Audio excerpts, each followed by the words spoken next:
بسم اللہ الرحمن الرحیم الصلاۃ والسلام علیک یا سیدی یا رسول اللہ وعلی آلک واصحابک یا سیدی یا حبیب اللہ مولایا صلی وسلم دائما ابدا علی حبیبک خیر الخلق کلہم هو الحبیب الذی ترجى شفاعته لكل هول من الاہوال مقتحم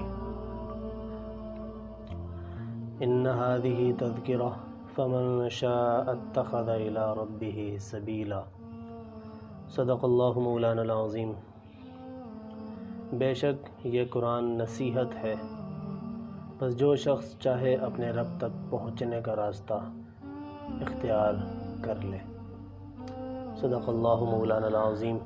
اللہ رب العزت کا بے پناہ شکر ہے کہ اس نے آج ایک بار پھر مجھے آپ کی خدمت میں بولنے کا شرف نصیب فرمایا۔ خالق کائنات سے دعا ہے کہ مجھے حق اور سچ بیان کرنے کی توفیق نصیب فرمائے۔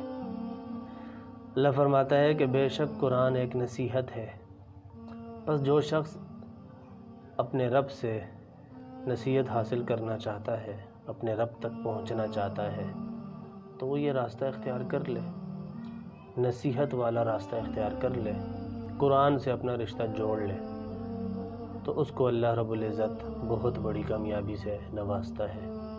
حضور جان کائنات حضرت محمد رسول اللہ صلی اللہ علیہ وآلہ وسلم کا فرمان عالی شان ہے، دو چیزیں چھوڑے جا رہا ہوں،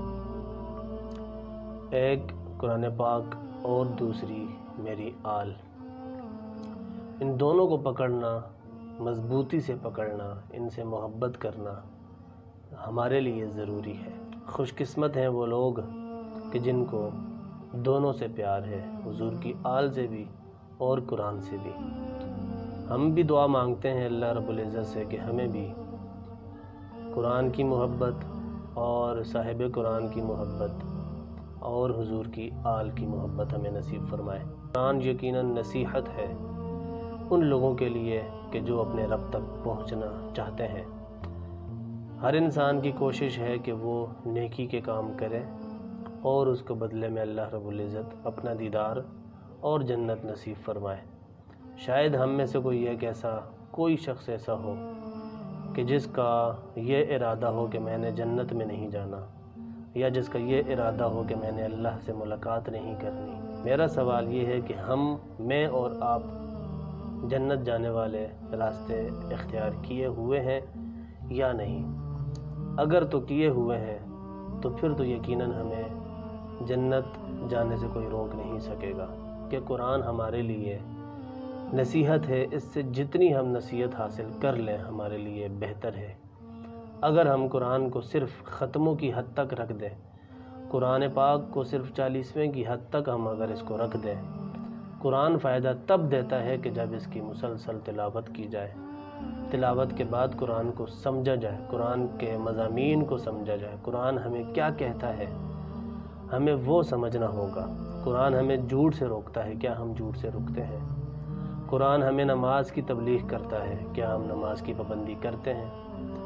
قرآن ہمیں ماں باپ کا فرما بردار بنانے کی کوشش کرتا ہے، کیا ہم ماں باپ کا فرما بردار انسان بننے کی کوشش کرتے ہیں؟